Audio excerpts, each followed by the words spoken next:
Greetings and welcome to the Halloween edition of the Sliders Review. And I'm here today to talk to you about Goosebumps, Let's Get Invisible. This is a fun episode and one of my favorites. This episode is just cool, man. Like, who wouldn't want to have the powers of invisibility?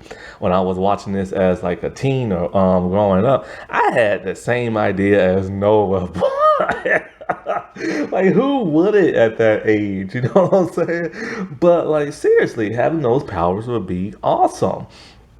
And so this episode is really cool, it's really interesting, and it's a little spooky and everything. And so it basically deals with Aaron and Max. They're in his attic, I think, attic or basement, whatever. And so they're cleaning it out because they're gonna have a yard sale, which they call a rumba sale. I don't like that name. I always like yard sale, garage sale better. And so, like, they're clearing some stuff out, and in comes Noah. He is left-handed and loves being left-handed. He is a very, very annoying little brat. And so he throws like a ball and it knocks over some like boxes and breaks part of the wall where there's like an opening. And so like um originally in the book it was like a dog that discovered, and there's also another kid in the book, but they don't show them in the like television episode. Now, insane. Okay, so the guy who plays Max, he still works till today. He's even on the new Rookie spin-off series, and he's been in a lot of stuff. Now, the guy who plays Noah, he stopped acting as a kid, but this dude produces some of the hugest things, and I mean some huge stuff. He produced Louder Milk. He produced some of like the Marvel movies, like Shang-Chi. He knows James Gunn. He knows people at Marvel, like Kevin Feige. This dude made it for himself, and he only had like 2 acting credits as a kid. But it is insane how this dude has rose up to produce big name stuff. Like, insane. Sadly, the actress who plays Erin, she stopped acting. And when we see Zach, sadly, he has stopped acting. So, they go into like this room, and it's an empty room. There's probably like a table, but it's mostly empty. And there's a giant mirror, and the mirror has like a chain that turns on a light. And so they think it's a cool little mirror and everything. And so Max, he pulls it. And when he does, a flash of purple light blinds everybody. And Max is gone. He has literally went invisible. And they ask, like, where are you? And he's like, I'm here. Everything. And so they pull the string again and he reappears. They think this is the coolest discovery they ever made. And it is. And so, Noah wants a turn, but he's all like, no, like, we shouldn't be playing around with this. We don't know what it's about. And like, if we're gonna play with this, we gotta do it smart, like, run tests and stuff like that. So he makes both of them promise. And when Noah promises, he has his fingers tied behind his back. Well, the next night, later on that night, he's like brushing his teeth, and then he decides. Well, first he starts to hear voices in the mirror, and that would spook him out of there. But then something makes him want to go back, because of course, who wouldn't want to go? When he goes there, he sees Noah is there, and he tells Noah, this isn't a game. We shouldn't be playing with it. Blah blah blah blah. But we'll pull the string together, and they do. And so there were flashlights and some pretty cool CGI and everything, old school CGI. And it's like cool. They're like walking around, they're like writing like letters on like a table with the dust and stuff. There's flashlights and everything. And then they pull the string back and they come back, but and everything's like totally fine, right? And so like the next day, they're talking to their friend Zach. He has an earring in his ear. It's on like the left side, and like his mom, they're very athletic. His mom and dad are very athletic. His mom's like, like a bike rider and stuff like that. Boy, her outfit is so early 90s. I do not like that outfit. And so he tells them, I gotta show you something, man. It's the coolest thing in the world. And so, like, he's all like, there ain't nothing that cool and everything until he sees them invisible and thinks it's like the coolest thing, and everything. And then so, like, Max starts to feel funny because he's the one that's invisible right now. And his voice is starting to change. And he's all like, I don't know what's happening, but I feel like I'm drifting.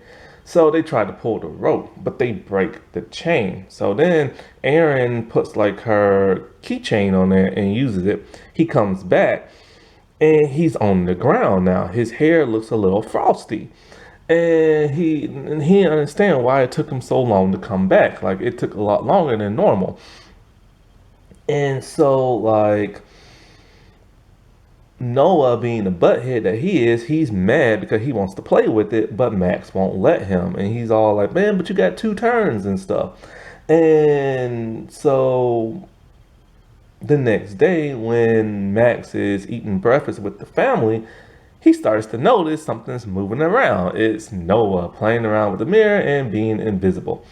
So it's a cool little montage and cool little 90s music of him trying to not let his brother like be seen picking up stuff and acting like a ghost. But then he takes his brother back into like the attic and he pulls the chain and then he's no wait.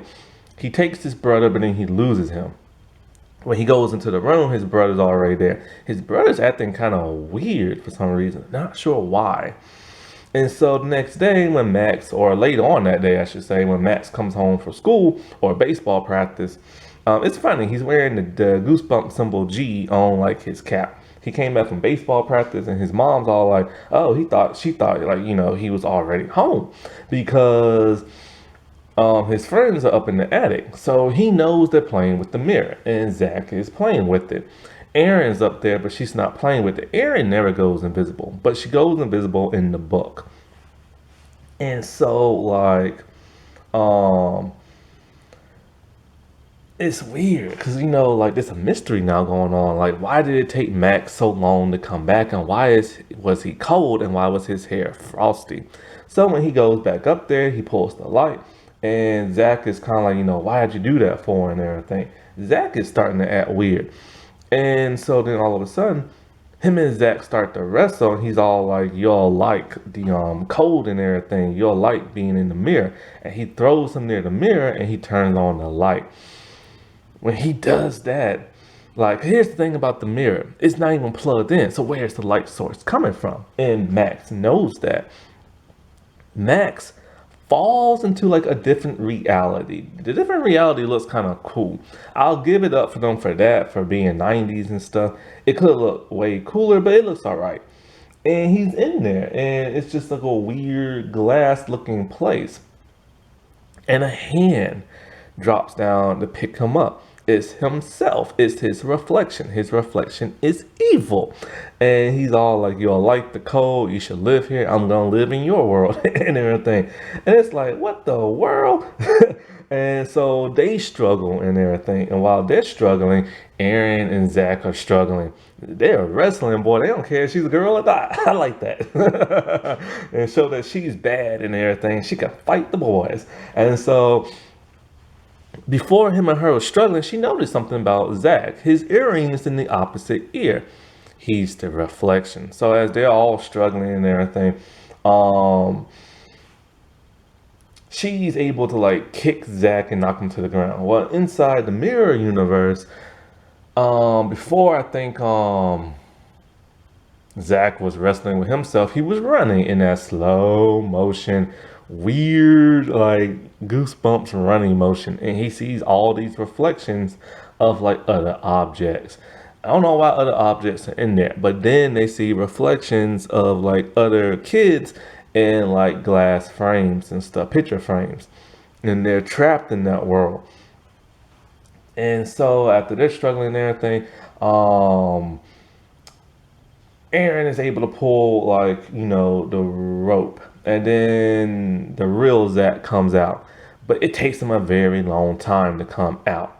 And so he's now has like frost all over his body. He's shivering, he's cold, and he like break the mirror. She takes the baseball and she breaks it. Now in the book, it's Noah who breaks the mirror. And so when she breaks the mirror, it shatters everywhere, and green like light and like fog is coming out and smoke, and it sucks the evil Zack in there. And then next thing you know, like it just like a huge bright light, and then the real Zack is back and everything. They all like, this is too freaky. We should never play with this thing again. Let's board up the hole and never come back. So they leave, but the mirror reconstitutes itself. And so later on, towards the end of the episode, he's talking to Noah, and he tosses Noah something. No. Noah tosses him like something. I forget what.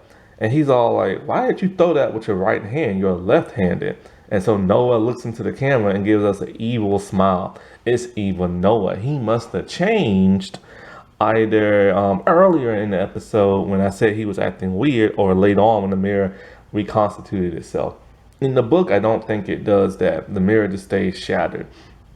But the question you have to ask yourself is, when the mirror was shattered, how come evil Noah didn't get sucked back then? Also, when the mirror was shattered, what happened to all the people in the picture frame in the mirror world? Like, did they escape or not? We don't know. It would have been nice to have a follow up on this, but sadly, they never did that. That wasn't that spooky. Alright, well, I shall talk to y'all later. Bye.